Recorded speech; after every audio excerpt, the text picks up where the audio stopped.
Тавтай нөөсөөрэ Пеппа. Хоёрдугаар анги.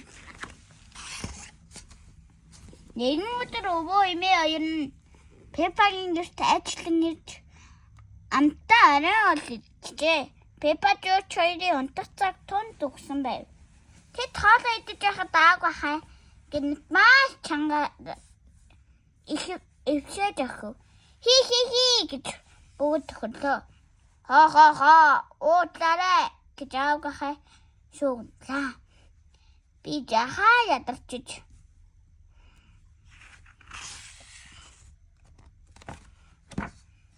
харин Пеппа Жорж хоёр ерөөсөө ядрахгүй байна. Би чалбайхан дээр жоохон тов өсөрч болчихоо гэж Пеппа асуулаа. Тэхүү аваа. За тэгээ. Гэхдээ осон дараах цагаасаа оройтож болохгүй шүү гэлээ. Шат пат. Пеппа Жорж хоёр шавар шалманд туунч өсрөх дуртай. Тэд доошо өсрөхөг хөлөөсөө толгон хөдлөө битүү шавар хуурчихлаа. Пеппа Жорж гэж аавдуу инглээ өсөж чарайсан болохоор одоо нойч үрээгүй явж усанд орцгоё. Гитава бидний нойр отхон ч үрээгүй байна гэж Пеппа хариуллаа. Пеппа Жорж хоёр угаалын өрөөнд онгоцон өсчүүлэн утасаар хоёулаа цэвэрхэн хөөрхөн боллоо. Шалпал. Угаалхад дуусах цаг болсон байлтай гэж ус туслууд нь зогсоо аавга хайлав. Ингэж их усуулж товсон юм чинь ядраа байлгүй. Би ерөөсөө ядраагүй байна гэж Пеппа хэлэхэд зураа хадал аав руугаа усалж гэж Жоржинэ даалтав. Аав гахай шалпаа нуржээ.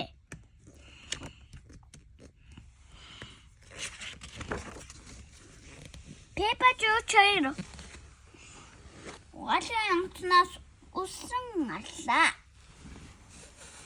Тэд хуурай басныхан дараа онцгоны хувцас маш удаан өмсөв. Тэгээд шүдэ бүр удаан угаалаа. Саддод. Хурдан нүрээ угаацаа. Имэн таныг чи оруулаад огтээ түлээж байгаа гэж ээж гахаа хэлв. Тийм ээ гэж эмээ Пеппа баярлаа. Эмээ гэж Жорж хөөлөө.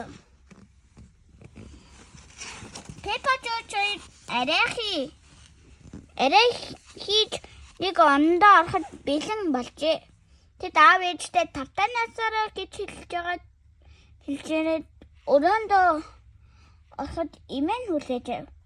Алив бицэнүүд минь гэж эмээг хайлав. Унтах цаг боллоо.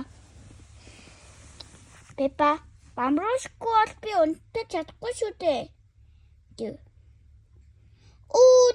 Гурвал гэж Жорж уулганлаа. Ингээд имэн бамрууш үлэг гөрүүлийн олж өгөөд хамтдаа хучлаа. Тавтай насаараа Пеппа бамрууш хоёр тавтай насаараа Жорж бас ноён үлэг гөрүүлээ. Эмээ ихтэй бидний над ерөөсөө өгөхгүй байна эмээ. Пеппа дурсан. Аллаа та яаж нойрыг гөрүүлдэг юм бэ гэ? Та бидэнд дуулаар ярьж өгөх болов гэж Пеппа алсан. Тэлгүй ах вэ? Пеппа харин та нар үлгэр дуусаад унтан гэж амли гэж Пеппа ашигаа. Пеппа Жорж хоёр үлгэр сонсох дуртай. Эмээ гахаа үлгэрээ яаж игэлээ.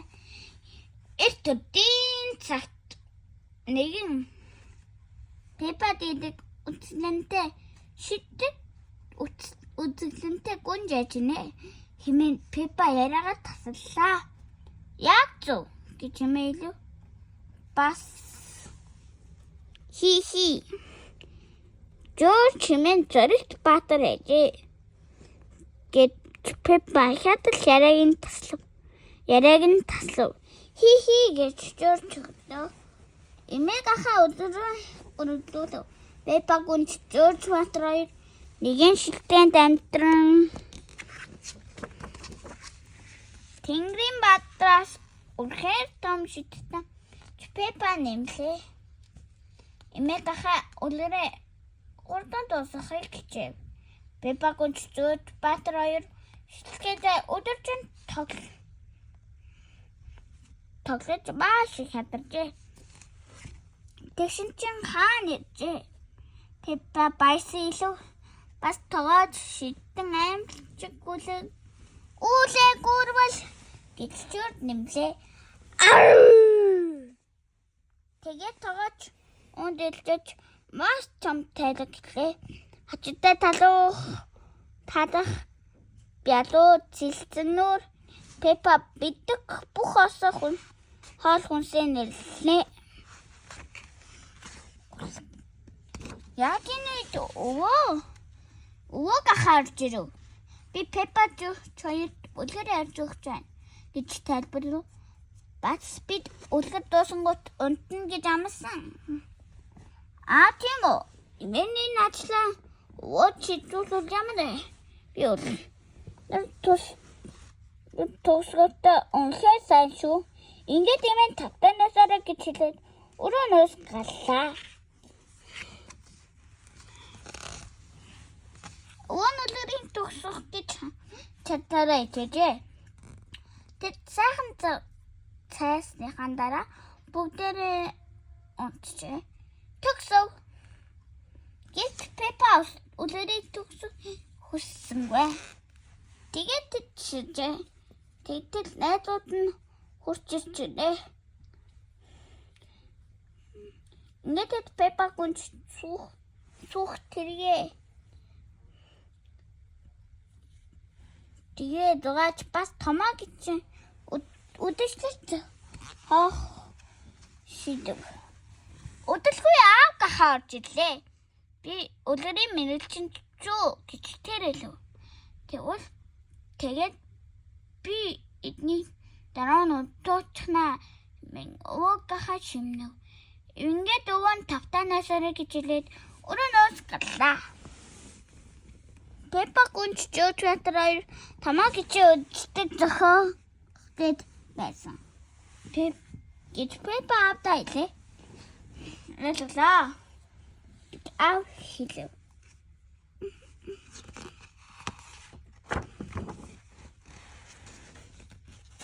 Pit pat. Ээжийнхэн түчгэн шатаар өгсөн хүүхдийн өрөөрөө гитнэ. Гахаа. Пеппа Жорж гуруула бүжиглэнч байхан тэр бид үлгэр гарчдаг шиг үдэшлэг зохиож байна. Гэт Пеппа тайлбарлав. Тэдний тунд өгч байна гэж аав гахаа хэллээ. Баялаа. Одоо би унтуулчихъя гэж ээж гахаа хэлв. Ингээд аав гахаа тавтанасараа гэж хэлээд өрөөнөөс галлаа. Ээж гахаа Пеппа Жорж хоёрын ордон оруулаад хүчиж өглөө. Тэгээд саяны үлгэрээ эхнээс нь яаж өгөхийг Пеппагаас асуув. Гэтэ маш хараахан. Эртүрийн цагт химэн Пеппа шинэд ившээснээ Пеппа гэдэг нэгэн үзэлэнтэй гүнж ажинэ. Тэр тэнгид байдаг том шитэнд ирэхэд зоригт Жоржтой хамт том бичсэн ившээснээ амьдран суудаг байжээ. Ингээд намуухан дуртал ярьдаг Пеппагийн нойр жинхнээсээ гурч эхэллээ.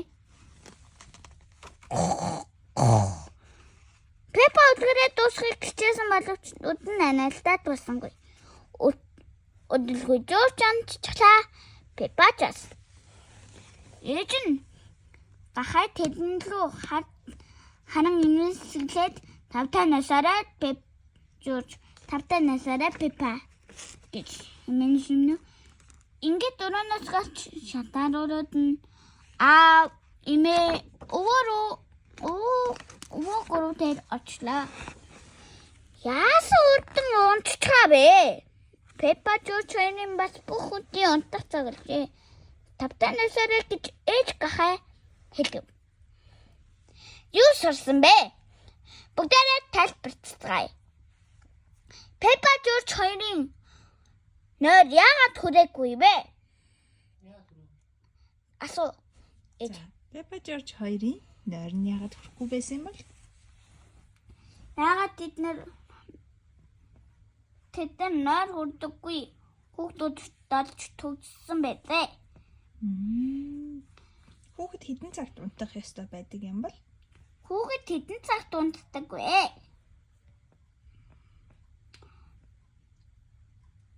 10 цагт унтдаг. Ер нь бол 9 цагт унтах ёстой.